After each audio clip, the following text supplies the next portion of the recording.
Maison Adam. Bonjour tout le monde, j'ai eu la chance d'aller visiter avec José et Francis l'exposition du CEDIA qui se déroule à Denver. Un petit rappel, le CEDIA, c'est une occasion où on peut découvrir les nouvelles tendances en matière d'électronique et d'intégration.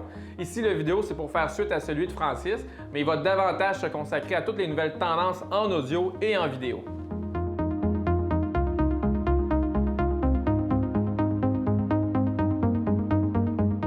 Au niveau de l'image, on voit qu'il se dessine trois grandes tendances pour profiter de la plus belle et grande image possible. Bon, la première option, c'est la plus évidente, c'est celle des téléviseurs. Évidemment, ils ne sont pas prêts de disparaître de nos salons.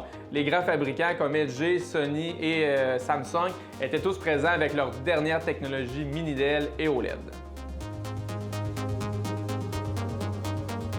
Bon, de ce côté, on voit que la qualité d'image année après année, elle progresse, elle tend à s'améliorer. Mais au CEDIA, ce que les compagnies voulaient vraiment mettre de l'avant, c'est le cinéma maison avec des images toujours plus grandes. D'ailleurs, tranquillement, mais sûrement, on voit de plus en plus de modèles 98 pouces qui commencent à pointer le bout de leur nez, avec Sony par exemple, son modèle X90L et Samsung avec son modèle Q80C qui sont disponibles dès cette année.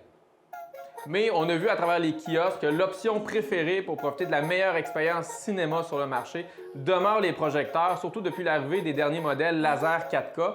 Une version du projecteur qui était très populaire, c'est les projecteurs à courte portée focale qui gagnent de plus en plus en popularité. En fait, ces projecteurs gagnent en popularité parce qu'ils sont conçus pour offrir une image 4K supérieure à 100 pouces pour une fraction du prix d'un téléviseur. Ils sont aussi beaucoup plus simples à installer qu'un projecteur au plafond. Puis comme ils sont proches de la toile, le rendement est supérieur quand on est dans une pièce qui a de l'éclairage. D'ailleurs, on a remarqué que c'est le modèle LS800 de Epson qui, au travers de tous les kiosques, était le plus souvent utilisé. Enfin, la dernière option pour profiter d'une image cinéma maison grand format, c'est vraiment celle de l'ultra luxe. Mais comme toutes les technologies émergentes, elles prennent de plus en plus de place et surtout vont devenir plus abordables. Cette technologie, c'est celle des écrans micro-DEL, qui sont en quelque sorte la fusion entre les écrans commerciaux, comme on peut les voir dans les grands centres-villes, et les téléviseurs. Le micro-DEL offre une qualité de contraste comparable à la technologie OLED, mais une clarté bien supérieure à toutes les technologies actuelles. Et avec cette technologie, le téléviseur peut prendre presque n'importe quelle taille. Avec le micro-DEL, l'image est produite par de minuscules lumières rouges, vertes et bleues mises côte à côte. Mais attention, pour l'instant, un écran micro-DEL se détaille plusieurs centaines de milliers de dollars, mais au CEDIA, elle était vraiment présentée comme la solution haut de gamme par excellence. D'ailleurs, une compagnie appelée CIC présentait quelque chose de vraiment intéressant avec le micro-DEL. C'est un téléviseur qui est conçu pour être caché dans le sol et se déployer pour une grandeur d'image de 200 pouces.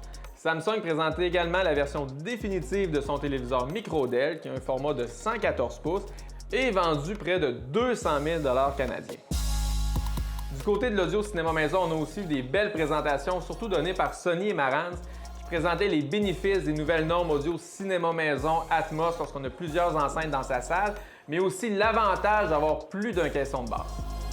C'est d'ailleurs pourquoi plusieurs des derniers récepteurs de Denon et Marantz possèdent maintenant 4 sorties indépendantes pour les caissons de basse. Avoir plus d'un caisson, ça permet d'avoir aucun point mort dans la pièce, d'améliorer de manière importante l'impact des basses, mais surtout enlever le bourdonnement et améliore la reproduction des effets sonores puisqu'on n'a pas seulement les moyennes et hautes fréquences qui voyagent autour de nous, mais aussi les extramirales. Au CEDIA, une grande part de l'exposition était aussi réservée à la distribution audio avec des techniques de plus en plus innovantes. D'ailleurs, c'est la compagnie Sonance qui nous a semblé le plus inspiré avec plusieurs solutions d'haut-parleurs encastrés en partant des haut-parleurs standards à des petits haut-parleurs qui ont à peine le diamètre d'une lumière encastrée. On a aussi pu entendre et voir comment s'installent leurs nouveaux haut-parleurs invisibles qui sont conçus pour être cachés derrière un mur ou un plafond. Ici, même si le son n'était pas aussi clair qu'avec les autres solutions, la qualité de son était quand même surprenante pour une écoute d'ambiance. Les solutions audio extérieures étaient aussi très intéressantes. On a d'ailleurs beaucoup aimé les nouvelles enceintes Radiance distribuées par la compagnie Control4. Les Radiance peuvent être soit fixées au sol ou encore au plafond. Il y a même une option où on peut leur ajouter de l'éclairage. Pour ceux qui voudraient la même performance audio qu'à l'intérieur, on a aussi vu des haut-parleurs Floor Stand qui sont dans un boîtier entièrement métallisé et étanche pour résister aux intempéries. Le genre de produit idéal pour apporter une belle ambiance musicale autour d'une piscine creusée ou encore d'une terrasse. Le CEDIA, c'est aussi depuis quelques années une belle occasion pour découvrir les grandes nouveautés dans le monde de la hi-fi. Monitor Audio présentait sa nouvelle enceinte Nymph, à l'intérieur de laquelle on trouve au centre 4 haut-parleurs de basse 8 pouces, 6 haut-parleurs de médium qui sont disposés en forme de cercle autour du tweeter. Malheureusement, pour les entendre, on va devoir patienter jusqu'à l'AudioFest de Montréal. On a aussi pu voir chez Monitor Audio leur nouvelle série Synergie pour du cinéma maison, mais de très haute performance.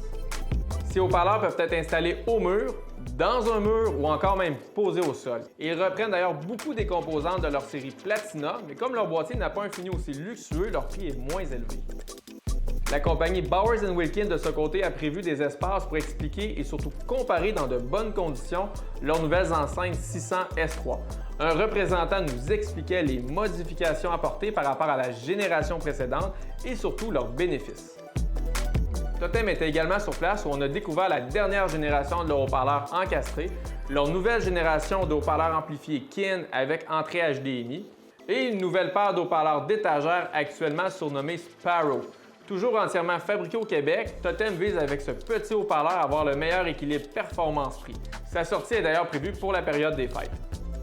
Paradigm avait également beaucoup de nouveautés avec l'arrivée de plusieurs nouveaux amplificateurs via sa ligne Anthem, dont un modèle cinéma très compact appelé MRX Slim, qui est pensé pour brancher des barres de son passives ou encore des ensembles cinéma maison encastrés. On a aussi été agréablement surpris d'entendre et de voir le prototype des haut-parleurs Surround qui va compléter leur populaire ligne Founder. La compagnie Bang & Olufsen était également présente où on a pu voir et entendre en version cinéma leurs nouvelles enceintes Beolab B. On a pu entendre également leur système Beosound Shape qui est très esthétique, qui consiste à être des losanges qu'on va agencer au mur selon nos goûts décoratifs et qui intègre les haut-parleurs, les amplificateurs et le système pour la lecture de musique. Et au final, on a entendu les impressionnantes Beolab 90 qui étaient aussi belles qu'agréables à écouter.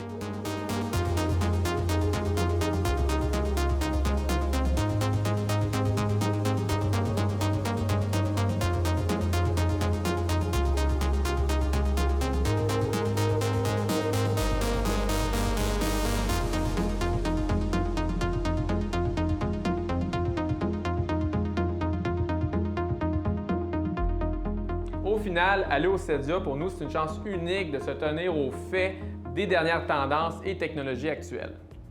Je vous invite à nous suivre sur nos différents médias sociaux et de visiter notre site web maisonadam.ca.